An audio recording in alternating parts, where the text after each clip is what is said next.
Janeisha John here for Black Hollywood Live, and I'm joined with the beautiful Gabrielle Dennis of Rosewood. You guys know her as Pippi. It's a pleasure to have you here with us. How does it feel? Season 2. Oh my gosh, it's crazy. It's so exciting. I've never been here in this place where, you know, I've had a show, a pilot that gets picked up, and then you do the first season and the second season, and it's just like, it's not overwhelming. It's overwhelming, I guess, in the sense of like feeling very grateful and excited and happy. So very excited for this. It's truly a blessing.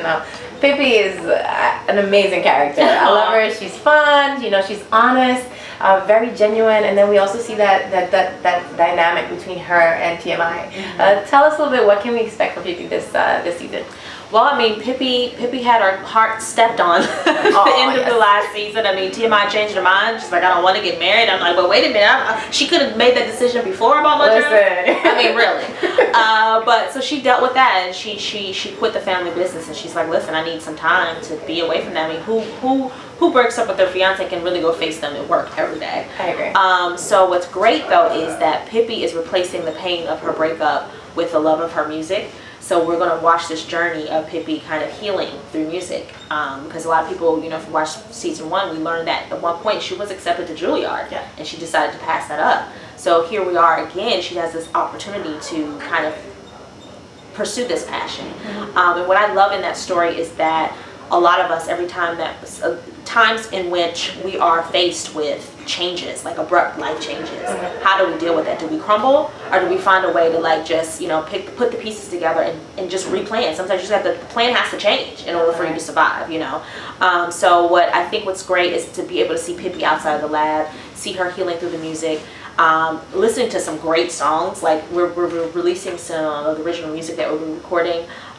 So wait, original as in you're actually going to be singing? Yes. Awesome. Okay, yeah. I do have to tap into that real quick.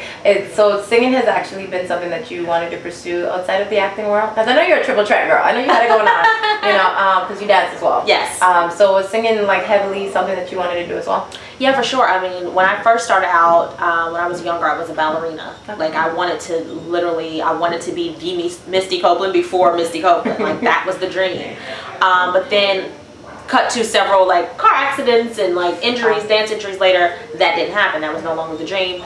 Then during college, I was in a singing group in Maryland, and then when I moved to LA, I was in a singing group as well, and recorded, like, I know I did a song with like 50 Cent was on one of the tracks, and like it was like, oh my gosh, I'm making some progress. But you know, you get to that point where you have to decide. It's like the decision of like the amount of time a music career takes. And dedication. Like when you look at people that are on the road and touring and things like that, it's a different kind of a schedule than acting, and acting you can kind of get a check faster. So it's just kind of like that was just kind of the journey and how it panned out for me. So it's amazing that now I'm kind of able to do both. Yeah. And I think it's just such, like, unexpectedly too. It was just kind of out of nowhere. It's like, how do you feel about us introducing, you know, your singing into the, I was like, that would be awesome. But call a vocal coach, because it's been a while. I'm a little dusty.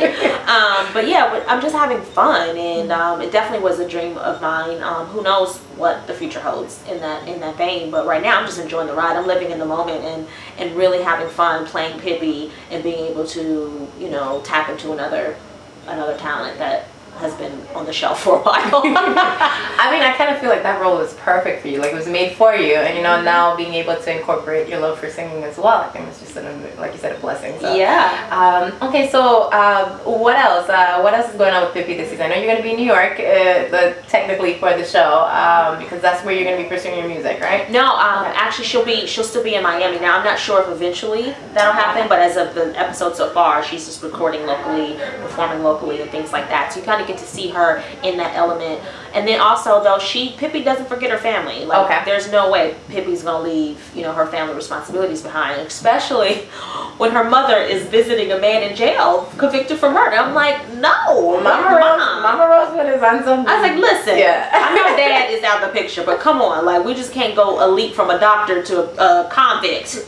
You know, like, what are we doing? So I think what's interesting in that tension in the family right now is what's going on around that topic is that, you know, obviously Rosie's not down with that. Mom wants to do what she wants to do, and then Pippi at some point has to come in and be that peacemaker. She has to be the person that kind of, you know, sets them both in a corner and like, this is how we're going to pursue this and this is how we're going to move forward. So I think that's pretty cool in that Pippi, she's just a very family oriented person, and she's just very supportive and very opinionated, obviously, but at the end of the day, she's got your back, and she's going to do what's best for the situation, specifically when it relates to her family.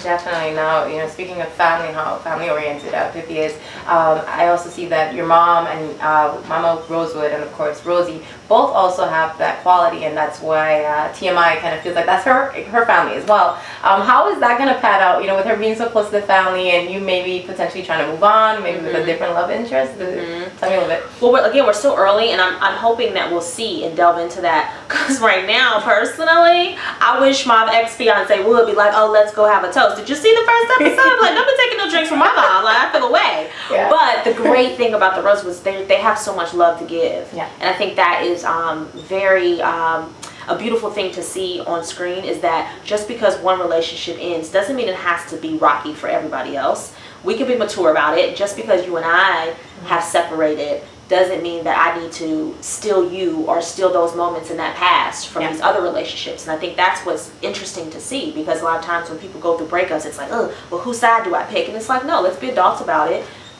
That can still continue. It's easier said than done, I'm sure, in some situations. So. But on television, it works beautifully. So we're having fun with it. And I think what's going to be interesting is to see, because is TMI going to now chase Pippi? You know, you left Pippi, now are you going to be the one that chases her? Because Pippi's ready to move on. Like, one of the names of one of our songs is Moving On. Like, that's what she's working on. So, you know, she's ready to do that. And we'll see how far she gets, how far TMI lets her get. Well, love it. Now, I mean, if you could describe this season in 5 words, what would it be?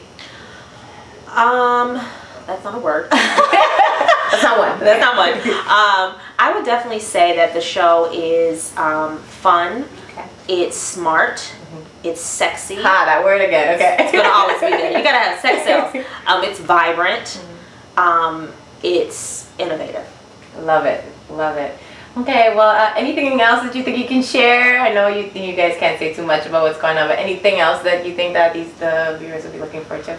No, other than just looking out for the guest stars that we have and the new characters that we have on this show so far have been really amazing, and I'm sure we're going to have more of that. So, you know, stay tuned, be supportive of them when they come on, and just embrace it. You know, I think it'll be interesting to see. Anytime we get a new love interest that's going to step between Rosea should be interesting, and who knows, there might be a new love interest that steps in between TMI and Pippi, so that'll be quite interesting as well. I mean, since you mentioned it, you know, Big Bro is about to have a new love interest. You know, how does Pippi feel about this new love interest, Tanya?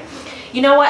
I think the thing is that Pippi's in this place where she just wants to spend time with love and like people that she feels can reciprocate that. Okay. And I think what's interesting about the dynamic of his new love interest is now, unlike any other love interest in the past, there's a child involved. Ooh. So because there's a child involved, someone like a Pippi who loves giving love and giving opinions and giving advice, hello, that's a perfect recipe for an auntie. So it's like, hello, where that kid going? Like, let me see what she's up to. So I'm really interested to see how that dynamic will play out, because there's a child involved this time, and it's not just any woman. It's a woman that he's really, you know, digging, and it's just a kid involved. So we'll see how that plays out. All right, well, we're looking forward to seeing you in your auntie Pippi moment. Thank you so much, Gabrielle. You're amazing. We're looking forward to seeing so much more from you. Thank you so much. Thank you.